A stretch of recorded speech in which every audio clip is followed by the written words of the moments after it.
Welcome to Season 2 of the Generational Dental Wealth Show. Season 2 is all about increasing dental financial IQ. We do record these live in studio at Team Studios, so if you want to see the video format of this show, go ahead to Spotify or YouTube. Also, if you want to join the Generational Dental Wealth community, go ahead to teamfinancial.com/educate. Let's hop into it.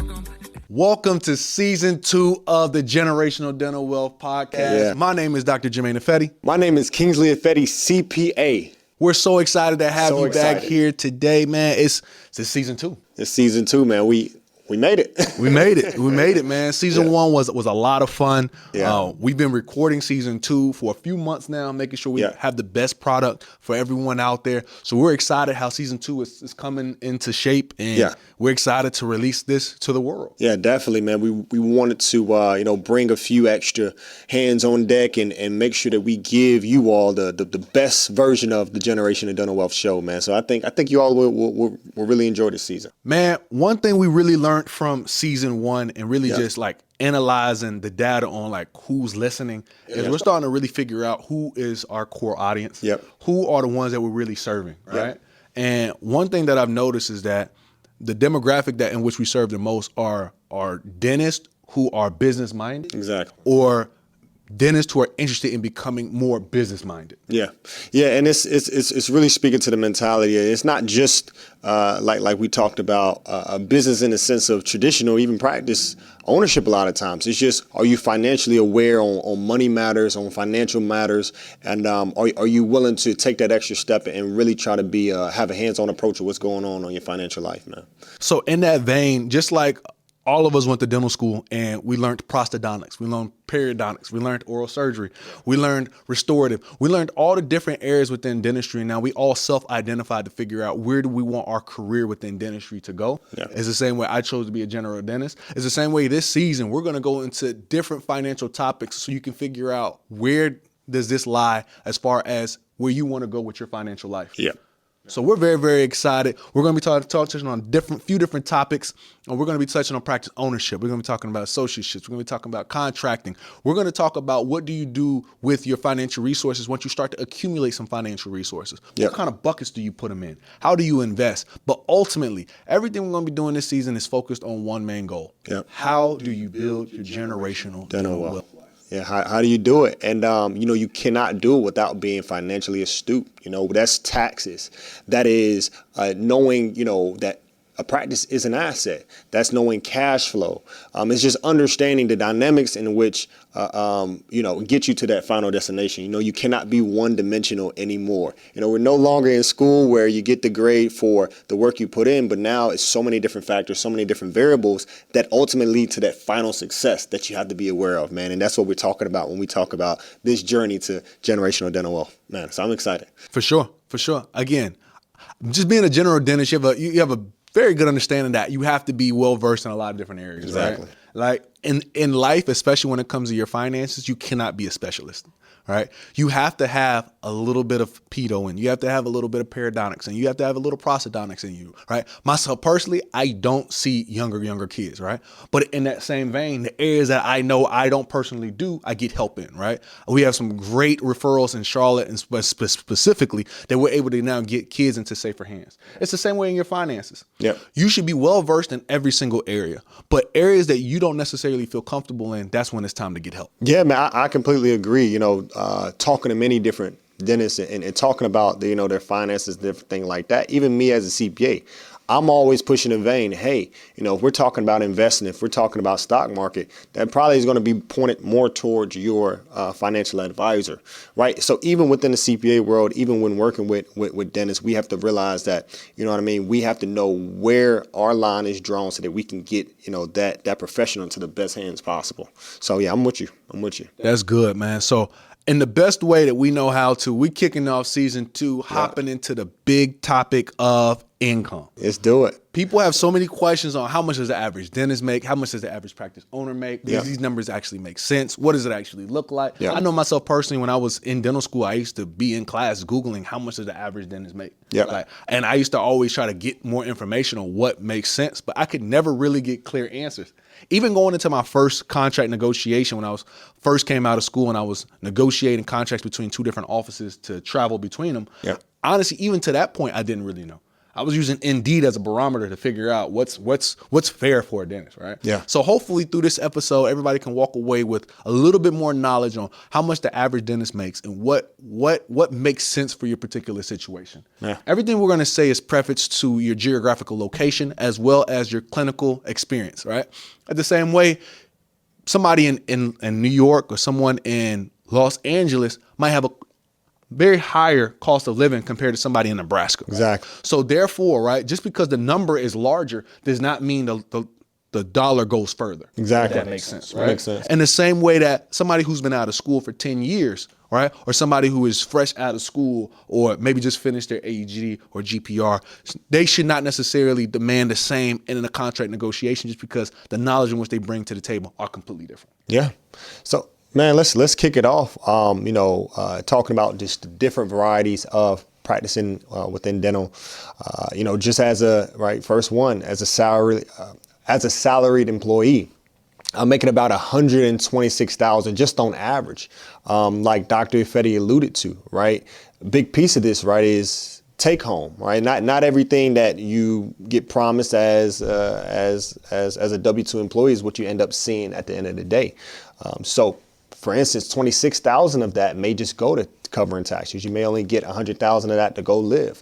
And there's obviously very different variety of pieces of things going on. Like you said, cost of living, inflation, and different things like that, that this is what this season is about, is talking about those different aspects so that we can compare apples to apples and not apples to oranges, right? Putting everybody on that even playing field so that we can begin to compare and contrast. For sure. Yeah. So the statistics that Kingsley's alluding to right now are a study that the ADA put out that is also on the Federal Labor Bureau statistics, right? Which basically surveyed about 140,000 dentists nationwide. Yep. And it surveyed what is your income, right? Like where do you lie on the spectrum of income? And this helps everybody get a better understanding of what does it look like nationally.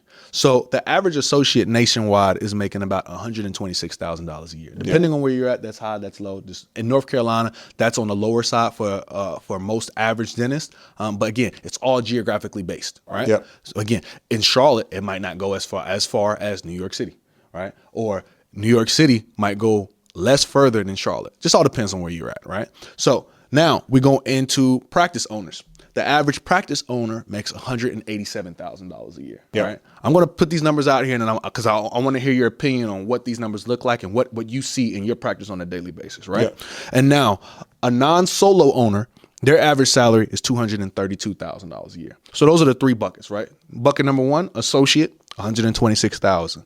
Next is the solo owner, $187,000. A non-solo owner, $232,000. For those that don't know, the difference between a solo owner and non-solo owner means that a solo owner is probably the only individual inside of the office. They are the owner of that office. They have auxiliary staff, hygienists, assistants, front desk, but they are the only doctor there. Right? Yep. Non-solo owner mean individual. You could still be the solo owner, but you either have associates in place or you're a partner or different. Basically, there's other dental doctor providers that are in that office. Yep. So those are the three buckets. Associate, solo owner, non-solo owner. Yep. So those are the three buckets. So Kingsley, I'm not sure, as far as what you see on a daily basis, what population do you deal with most? Definitely solo owners. Okay. I would say those solo owners, typically when it comes to having a CPA, are probably the first people to go reach out to a CPA. Maybe because I've never been a dentist, but I'm assuming maybe it's the scariest piece of it, right? Because you know that I'm on my own. I might be starting this practice or taking over this practice, and this is a little bit different than what I've always been used to. Yeah. Compared to maybe a dentist is going into a multi-member practice that has maybe associates or maybe they're buying into a practice. they may be working with, a dentist that's been there for 20 years. So they may have, some recommendations with what to do financially. So I would say, typically the everyday transactions we kind of see would be with, helping solo owners get their finances, getting their accounting, getting their taxes in order. Yeah, man. So these numbers that I'm seeing here personally, based just off coaching, I'm seeing these numbers are pretty spot on with like a 20% variance, upward or downward, right? Like, depending on the first associateship contract, I'm seeing individuals that are coming in around that 126,000 and maybe about, again, 30,000 higher or 30,000 lower. Just it all depends on what area and how much they're going to work, right? Yeah. For solo practice owners, I'm seeing that 187,000 for the individuals that we get to work with. Yeah. Some obviously a little bit higher, some a little bit lower. And again, for solo practice owners, it all depends. Is this your first or second year of a startup? Or are you in year 10, you have an established patient base and you're looking to expand, right? Exactly. Versus a non-solo owner who has maybe an associate in place or maybe a partner of maybe, let's say, 5 or 6 partners, and them coming in at 232,000. Understand that. Don't just look at the income, right, and just say this person makes more or makes less, right? For somebody who's a solo owner, they're more than likely going to have debt associated with their income, right? Because they have to pay the practice note. They have to pay the lease. They have different things they have to pay. As a non-solo owner, you have other things you need to pay as well. But to understand that the biggest income discrepancy between a solo owner and a non-solo owner is that as a non-solo owner, you have other individuals you're splitting those expenses with. Yeah. And in my opinion, that's the reason that the non-solo owner has a higher take-home ability. Exactly. Right? As far as this statistic goes, right? This is not everybody, right? Because as far as the financial firms that I listen to, even this on different podcasts or talk to directly, their clients, people who tend to work with financial experts, are not coming in at these numbers. Yeah. Right. Well, I just want to introduce just one financial concept because I think what you're referring to may be economies of scale, meaning, if you have 3 dentists that all work together in one group, you might still only need one front desk. You might still only need one person on the phone. You may not need, versus if it's three individuals that have 3 different practices, you definitely need 3 different front desk people. So you now begin to gain an economies of scale, meaning that the cost does not go up, even though the income begins to go up, right? You get to cut down on expenses because you're, like you said, sharing these expenses. It's not as much things that you need to account for individually. And now the income can now justify the expenses a little bit more. So economies of scale is sounding a little bit what you're referring to now, man. So we're simply talking about fixed and variable costs, correct? Exactly. And I don't want to go too deep. So let's give like a real life example, right? Yeah. So everybody here, when you were in dental school, you probably either lived alone or you had roommates. Exactly. So let's say if you had a 4-bedroom home and the rent is $2,000, right? Either you could pay the $2,000 alone, or you can have 4 roommates and everybody pay $500. Yeah. At the end of the day, everybody still gets a safe place to live. The question is, how much are you paying for that safe place to live? So the same thing happens in the dental world. Like whether if you're a solo owner, if you're a non-solo owner, it doesn't really matter. Yeah. But also when it comes to here, as we were saying, individuals who work with financial experts tend to have higher income. Yeah. So one firm that we're in very close contact with, they told us that their average dentist who is non-solo or solo is bringing in $300,000. Yeah. That is far exceeding 187 we're seeing here.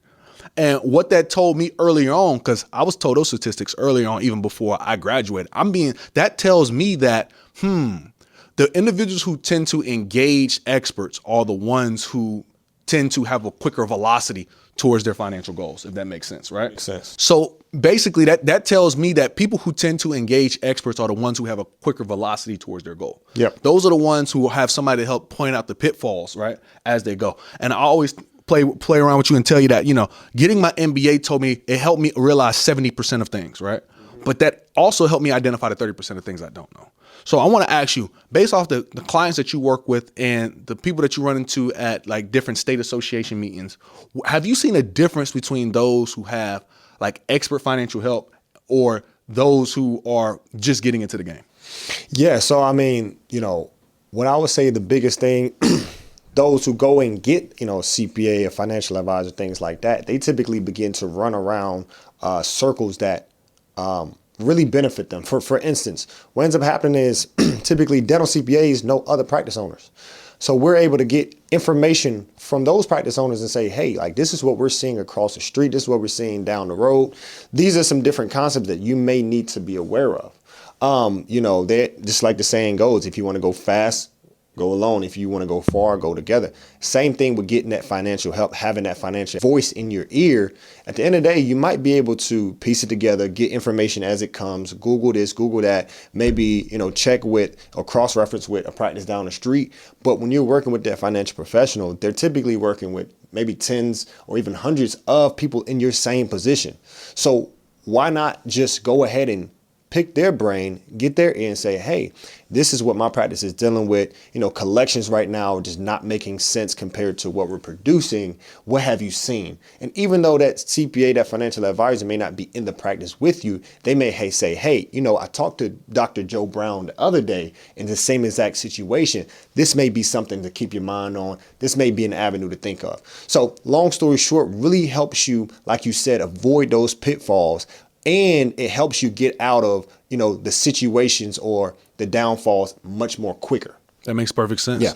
So the reason we're going into this so deeply is because, again, like just giving people statistics on income without giving background, it'll be fruitless. So understand that all these numbers happen for a reason, right? Like there's associates make what they make for a reason. Solo practice owners makes what they make for a reason. Non-solo make what they make for a reason. And all the numbers we gave you were general. So I'm just going to quickly rattle off the specialty numbers for the same exact classifications, and then we'll just continue to move forward and wrap up the conversation. So for associate specialists, right? This takes all the different specialties into consideration. The average associate makes about $190,000 a year. 190. Now, the average solo owner makes approximately $300,000 a year. Okay. Now, the average non-solo owner makes about $349,000. Let's call it $350,000 a year. So as we talked about different classifications, obviously being a specialist, it has a higher income potential because you have a more specified knowledge set, right? Yep. So, but at the same time, again, depending on where you fall in this, right? I don't want you making a decision thinking like, okay, because that person makes more, I want to go do that, right? Yeah. It's all about what fits you and what you want the most, right? Yeah. If you want to specialize. If you want to start a practice.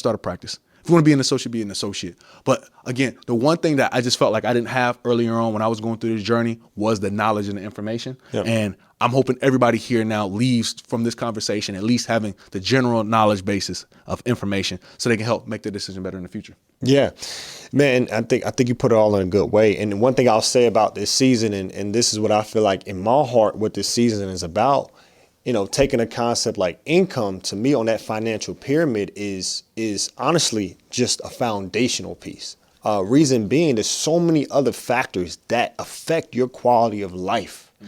When it comes to finances, when it comes to doing, these things to get your generational dental wealth life.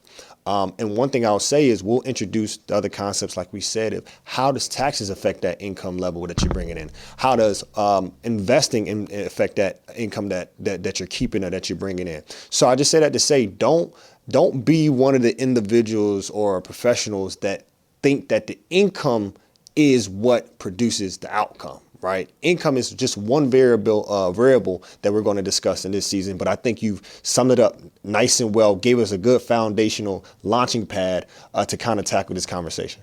Man, it's going to be a fun season. We have some amazing guests that are going to be on, man. A lot of surprises that are going to be coming up. We're excited. It's going to be a great time. We got some individual interviews, man. It's going to be a ball. So again, if anybody has any questions that they would like us to answer on air, or if you just have any questions on a personal side, you can reach out to us. You can reach out to myself at Dr. MBA LLC. That's my @name. Yep. And mine is Kingsley Ifedi, at Kingsley Ifedi on Instagram, LinkedIn, etc.